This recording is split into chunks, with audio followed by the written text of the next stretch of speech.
నిజంగా ఈ press meet పెట్టాల్సి వస్తుందని నేను అనుకోలే. జేబీ అన్న గారు ఇద్దరము మాట్లాడిన తర్వాత నేనైనా జేబీ అన్ననైనా ఇక్కడున్న ఎవరైనా కూడా ఒక స్థాయికి వచ్చిందన్నా గౌరవించబడుతున్నామన్నా ఒక పక్క పార్టీ, ఒక పక్క ప్రజలు, ముఖ్యంగా మీరు జర్నలిస్టుల యొక్క సహకారం లేకుండా, మీడియా ప్రోత్సాహం లేకుండా మేము ఈ స్థాయికి ఎప్పుడు రాలేము, రాబోం కూడా.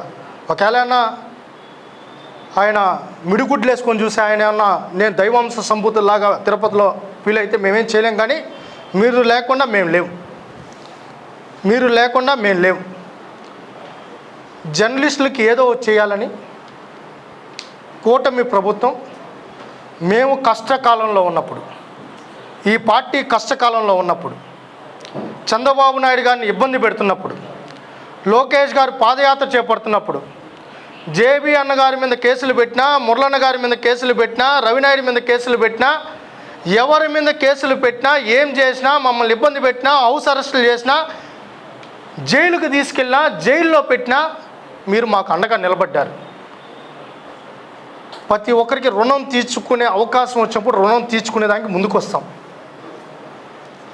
దాంట్లో ఒక్క అడుగు కూడా వెనక్కు వేయం. జర్నలిస్టులకు స్థలాలు ఇచ్చి తీరుతాం. ఒకరికి ఇద్దరికి కాదు, ఒకరికి ఇద్దరికి కాదు, ప్రతి ఒక్కరికి అది హైవేకైనా, మంగళం దగ్గరైనా, రేణిగుంట దగ్గరైనా, తిరుపతిలో అయినా, ఎక్కడున్నా మీకు ఉపయోగపడే భూములు, ఇంటికి నివాస యోగ్యమైన భూముల్ని మీకు ఇంటికి ఇచ్చి తీరుతాం. దీంట్లో పీక్కునేవాడు ఏమైనా పీక్కోమని చెప్పు, ఏమైనా పీక్కోమని చెప్తున్నాం మేము. నువ్వు ఎంటుకులు పీక్కున్నా, షర్టు గుండీలు పీక్కున్నా, ప్యాంటు పీక్కున్నా పీక్కో. జర్నలిస్టులకు ఇంటి స్థలాలు ఇచ్చి తీరుతాం. దాంట్లో వేరే ఆలోచన లేదు. జర్నలిస్టుని ఇబ్బంది పెడితే, జర్నలిస్టులకు ఇల్లు లేకుండా చేయాలని చూస్తే, జర్నలిస్టులు పొట్ట కొడితే ఊరుకునే ప్రసక్తే లేదు. వీళ్ళు మా కుటుంబ సభ్యులు, ఎక్కడున్న వాళ్ళంతా మా కుటుంబ సభ్యులు. నాకు ఇల్లు లేకపోయినా పర్లేదు, కానీ నా కుటుంబానికి ఇల్లు ఉండాలి. ఆ విషయంలో రాజీ పడం. మా లోకేష్ గారు చెప్పింది అదే, చంద్రబాబు నాయుడు గారు చెప్పేది అదే, పవన్ కళ్యాణ్ గారు చెప్పేది అదే. అయితే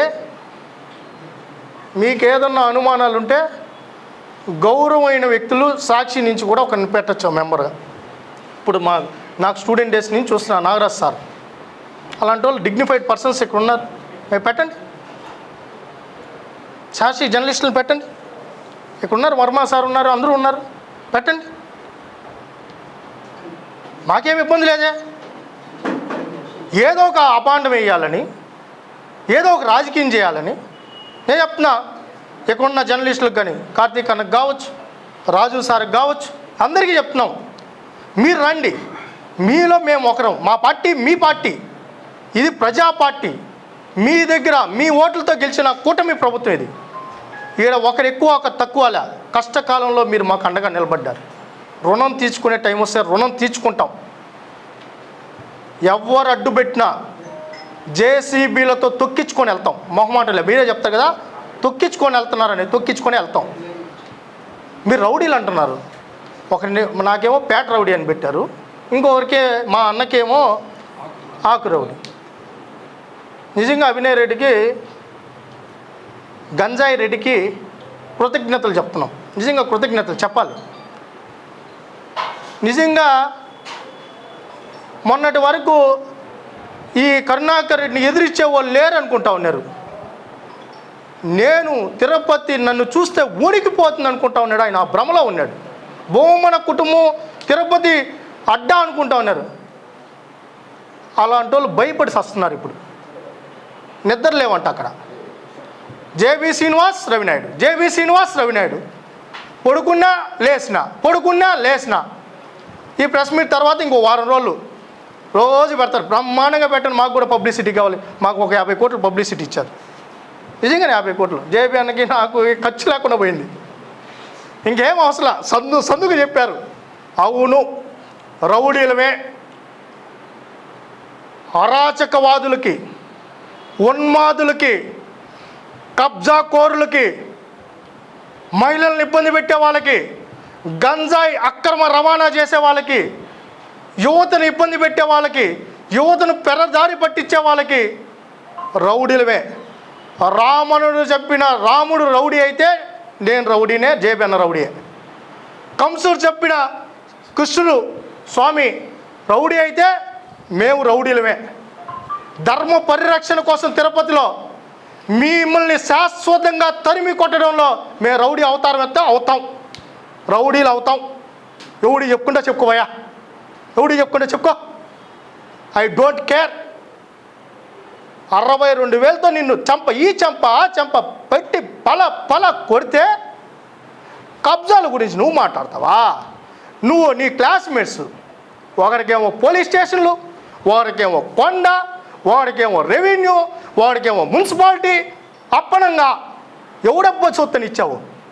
మా దగ్గర డేటా లేదనుకున్నావా? ఒక ఆయన 29 ఇళ్ళు ఉన్నాయి మీటర్లు, మా దగ్గర ఉంది. మేమే అధికారంలో ఉండేది, మా దగ్గర డేటా ఉంది. పోలీస్ స్టేషన్లో వీళ్ళ ఆయన సొత్తు అయినట్టు పోలీస్ స్టేషన్లో కూర్చొని సెటిల్మెంట్లు చేయాలా? ఎస్ఐల్ని సిఐల్ని పెట్టుకున్నా. ఇదే జీవకోణంలో బాధితులంతా లిస్టు కట్టుకున్నారు. మేం చెప్తున్నాం, భూమన కుటుంబ బాధితులు రండి, హక్కున చేర్చుకుంటాం, ప్రతి సమస్యకి పరిష్కరిస్తాం. ఎక్కడయ్యా సెటిల్మెంట్లు? ఎక్కడ సెటిల్మెంట్లు? జర్నలిస్టులు సహాయం అడుగుతారు, వీళ్ళు నిరుపేదలు, వాళ్ళకు వచ్చే జీతం సాలిన జీతం, వాళ్ళు ఇబ్బందుల్లో ఉన్నారు. తమ్ముడు అని పిలిస్తే పలుకుతాము, అది మా ధర్మము. నీ మాతో ఒకే ఛానల్కి ఇచ్చుకోలా, మా మీద రోజు అక్కసు కక్కే వ్యక్తులు రాసే వాళ్ళ మీదకి ఇచ్చుకోలా. అన్ని సామాజిక వర్గాలకు న్యాయం చేస్తాం, ఇది మా బాధ్యత, ఇది కూటమి బాధ్యత. ఆ విషయంలో రాజీ పడం. ఏ ఛానల్ అయినా, సాక్షికైనా ఇస్తాం, జర్నలిస్ట్ అయితే ఇస్తాం. ఎట్టట్టుకుంటావు చూస్తాం. మేము అడుగుతున్నాం. ఆమె పేరేం పేరు? ఆమె నిజంగా పెద్ద ఆమె కూడా ఎవరో మాకు తెలియదు. తులసమ్మ ఆ మహాతల్లి నిజంగా మాకు ఆమెను చూస్తే బాధ చేస్తూ ఉంది. ఎందుకు బాధ చేస్తాం తెలుసా? అసలు దొంగలు వీళ్ళే. ఆమె తులసమ్మకు అన్యాయం చేసింది వీళ్ళు, మేం కాదు, కూటమి ప్రభుత్వం కాదు. ఏమయ్యా నువ్వు ఆడ సచివాలయం టెంకాయ కొట్టావు కదా, ఎవరు కొట్టిందా? తులసమ్మ భూములేనే కదా నువ్వు సచివాలయం టెంకాయ కొట్టిందా? ఆ రోజు తులసమ్మ కనపల్లా, పాపం మంచం మీద పడుకోబెట్టావే, ఆమె నడిచి ఆమెను కూడా వద్దు కూర్చోమ్మా, కూర్చో, పడుకో, ఏడు బాగేడు. ముందుగా ఒకరిని పంపించి ఎలా ఏడవాలి, ఎలా మాట్లాడాలి. నిజంగా ఆ మహాతల్లికి మేము కూడా భరోసా ఇస్తున్నాం, నీకు అన్యాయం జరగనివ్వు. మేము చెప్తున్నాం, ఈ కూటమి ప్రభుత్వంలో ఎవరికి అన్యాయం జరగనివ్వు, ప్రతి బాధితుడికి అండగా ఉంటాం. అయితే 2000 నేను ఇస్తున్నాను మీకు డాక్యుమెంట్. బహుశా ఆయన మధ్యాహ్నం వరకు వెయిట్ చేసినారు, ఇదేంది అని అర్థం కాక ఏదో ఒకటి ఎవరో రెచ్చగొట్టారు, పాపం వచ్చేసినాడు. 2022లో ఈయనే శాసనసభ్యులు వీళ్ళ నాన్న, ఈయన ఏకగ్రీవంగా, అంటే ఇప్పుడు జేబీ చెప్పినట్టు ఓట్లు వేసుకోకుండా ఒక 150 మంది లైన్లో పెట్టేసి